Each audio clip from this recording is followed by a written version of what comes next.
नमस्कार, आप सबका स्वागत है हमारे इस प्रोग्राम में जिसका नाम है राज्य वन।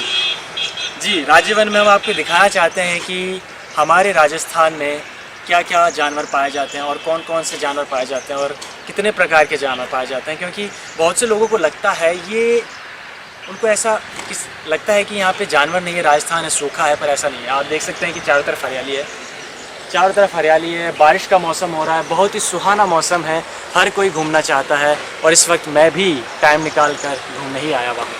तो लीजिए, मैं आपको ले चलता हूँ इस और आपको बताता हूँ कि यहाँ कौन कौन से प्रजाति वाले जानवर हैं और कौन से जानवर हैं जो आपको यहाँ दिख जाएंगे और आप फोटोग्राफी भी कर सकते हैं। फोटोग्राफी के लिए बहुत ही शानदार है। तो लीजिए, आइए।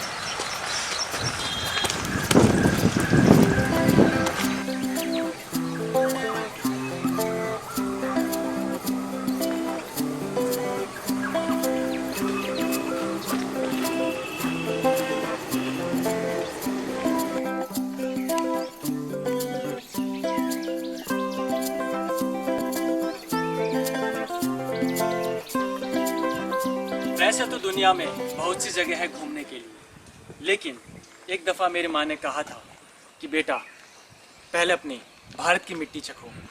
तो एक दिन मैंने मिट्टी चख ली और बीमार पड़ गया। बाद में मुझे ज्ञात हुआ कि उनके कहने का मतलब ये था कि मिट्टी को जानो, अपनी मिट्टी से लगाव महसूस करो, उसे समझो। और तभी से मैं भारत के भ्रमण पर निकल गया।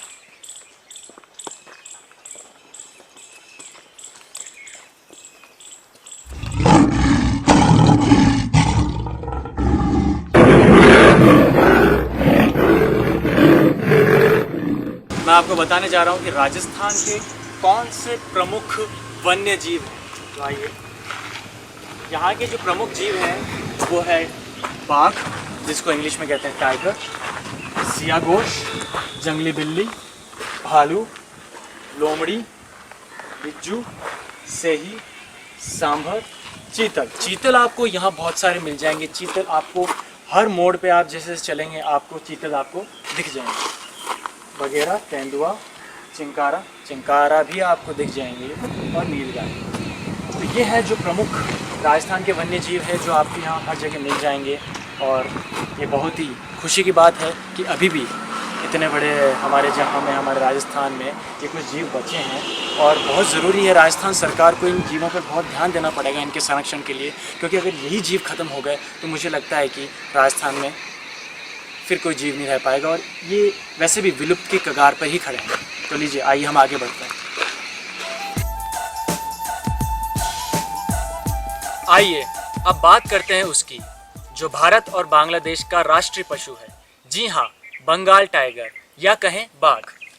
बाघ अधिकतर साउथ एशिया के भागों में पाए जाते हैं। अगर बाघ को पहचानना हो तो कैसे पहचानेंगे आप? बहुत ही आसान है। बाघ का रंग पीला और उस पर काली धारियां होती है, पैर सफ़ेद होते हैं और उसकी पूंछ नारंगी रंग की होती है और उस पर भी काली धारियां होती है। अगर वजन की बात करें तो नर बाघ का वजन 220 किलोग्राम तक का हो सकता है, वहीं मादा बाघ का वजन 140 किलोग्राम ही होता है। अगर लंबाई की बात करें तो इसमें भी नर बाघ बाजी मार लेते हैं।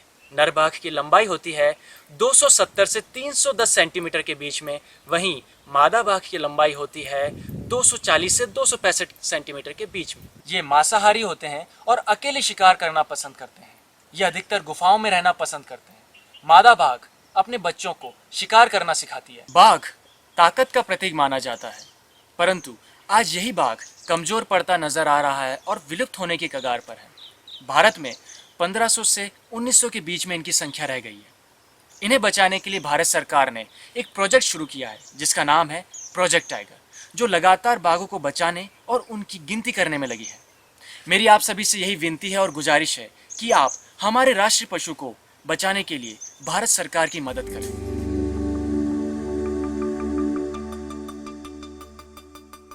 अब ध्यान से देखिए और सुनिए गिद्ध के बारे में। गिद्ध को सबसे बड़ा शिकारी पक्षी माना जाता है। इन्हें अगर मुर्दाखोर कहें तो कोई गलत नहीं होगा। ये झुंड में रहकर शिकार करना पसंद करते हैं। ये कथई और काले रंग के भारी कदकाठी के पक्षी होते हैं। इनकी चोंच बाकी शिकारी पक्षियों की तरह टेढ़ी और मजबूत होती है, पर इनमें एक कमी है। वो कमी ये है कि इनके पंजे और नाखून मजबूत नहीं होते। ये पक्षियों के मेहतर भी कहलाए जाते हैं, क्योंकि ये सफाई जैसा महत्वपूर्ण कार्य करने में सक्षम होते हैं और उसे साफ कर कर ये बीमारियां नहीं फैलने देते। आपको मालूम है ये घोंसला कहाँ बनाते हैं? ये घोंसला ऊंची जगहों पर बनाना पसंद करते हैं। इनके घोंसलों में मादा, अंडे व शिशु गिद्ध रहते हैं। मुझे ये कहते हुए अफसोस हो रहा है कि केवल 4 से 5% गिद्ध ही बचे हैं। इनके पतन का मूल कारण है डाइक्लोफेनेक नामक दवाई। ये दवाई खाया हुआ पशु जब मर जाता है और उसे जब गिद्ध खाते हैं तो उनके गुर्दे काम करना बंद हो जाते हैं और इस तरह वे मर जाते हैं। इनके पतन को देखते हुए साइंटिस्ट ने एक नई दवाई का इजाद किया है जिसका नाम है मेलेक्सिकम। अब उम्मीद करते हैं कि शायद गिद्ध बच जाएंगे और फिर से वे आकाश के राजा कहलाएंगे।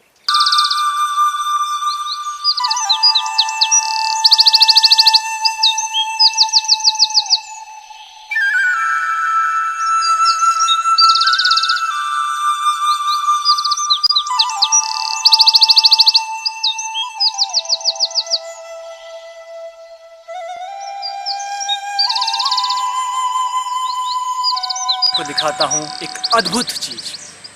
वो देखिए, हमारा राष्ट्र पुष्प कमल, नीले, पीले, सफेद रंगों में। Proud to be an Indian. हमें इस पे नाज है कि हमारा जो राष्ट्रीय पुष्प है वो कमल है। इतने अनेक प्रकार के रंगों के होते हुए भी बावजूद होते हुए भी वो एक साथ एक ही पानी में खिल रहे हैं। और ये बहुत ही एक हमारे लिए बहुत ही एक अच्छा संदेश है हम सब लोगों के लिए कि हम कितने भी प्रकार की जाति धर्म के लोग हैं फिर भी हम सब एक साथ हैं। इसलिए कहा जाता है इंडिया में डाइवर्सिटी बहुत है पर then also it is united. Are you agree with me? Okay, come on, let's गो।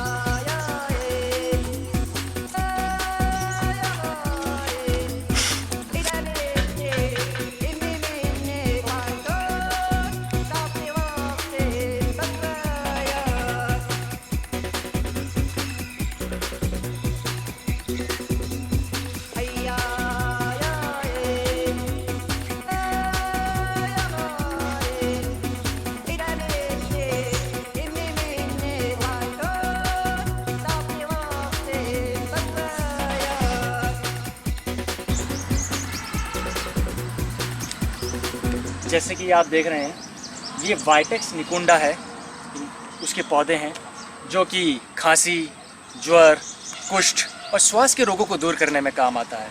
इसका डॉक्टर, इसका आयुर्वेदिक भी जो लोग हैं बहुत ही इस्तेमाल करते हैं इन बीमारियों को दूर करने में।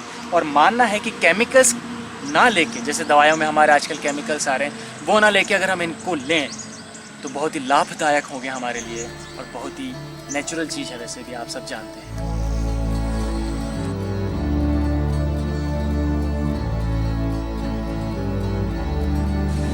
कितना सुंदर दृश्य है ये। मैं जो अभी यहाँ पर महसूस कर रहा हूँ शायद वो आप लोग नहीं कर पा रहे हैं। तो मैं चाहूँगा कि कैमरामैन आपको ये सुंदर दृश्य दिखाएं जो मैं देख रहा हूँ।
आइए अब कुछ एडवेंचर कर लेते हैं। इस रेतीले पहाड़ पर चढ़ने की कोशिश करते हैं और देखते हैं इस पहाड़ पर चढ़ा जा सकता है या नहीं।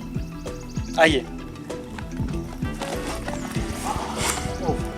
ऐसे नहीं चढ़ा जाएगा, 1 मिनट, क्योंकि पहाड़ पर चढ़ने से पहले आप ये देख लें और ये पहचान लें कि आप पूरी तरीके से आप सूटेबल हैं। आपके कपड़े ऐसे नहीं बीच में अटक जाएं या कुछ चीज़ें जो लटक जाए, क्योंकि आप फिर सही से चढ़ नहीं पाएंगे। इसलिए पूरा देख लें कि आप जो भी आपने पहन रखा आपको कंफर्टेबल है या नहीं है, बहुत ही ज़रूरी है।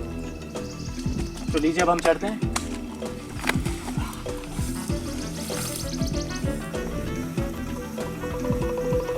और कभी भी कोशिश कीजिएगा कि आप सीधा ना चढ़ें, क्योंकि सीधा चढ़ने में दिक्कत आएगी और वक्त लगेगा। जितना कोशिश करें रैंक कर चढ़ने की कोशिश करें, एक बार इधर एक बार उधर।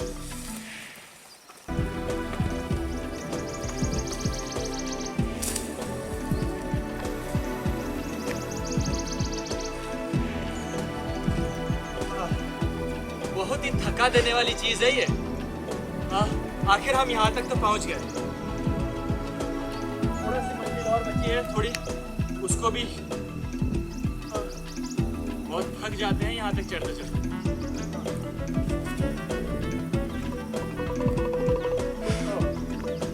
ये तो ऐसा लग रहा है असंभव है, पर इसे हमें संभव तो बनाना ही पड़ेगा।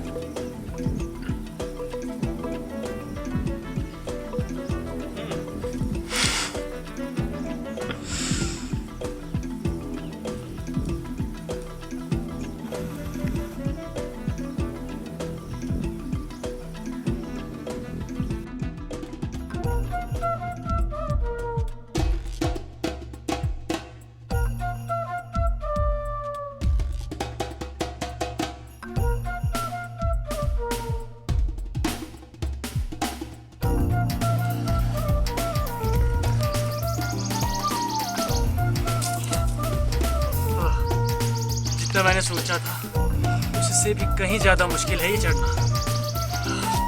बस आप ये ध्यान रखिएगा कि कभी ऐसी जगह रिस्क ना लें जब तक आपके साथ कोई साथ ना हो, क्योंकि ये मौत भी ले सकती है चीज़ें।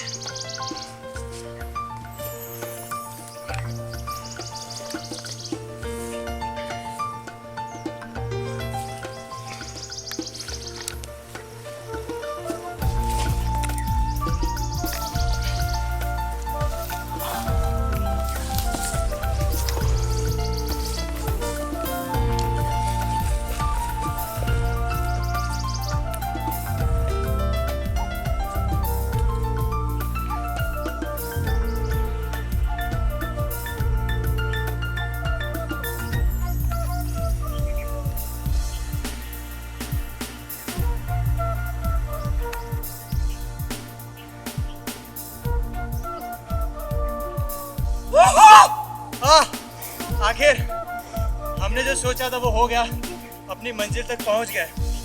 बहुत ही एक्साइटिंग रहा ये। तो आइए अब आगे चलते हैं।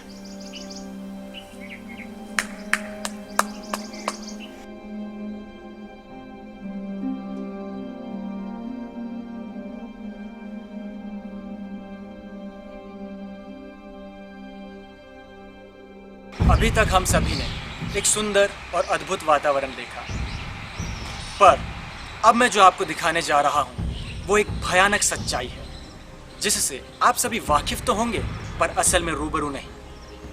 ये देखिए, काला सच। ये सच वो है जो आपके और हम सभी के और काम करने वाली जगहों से आता है।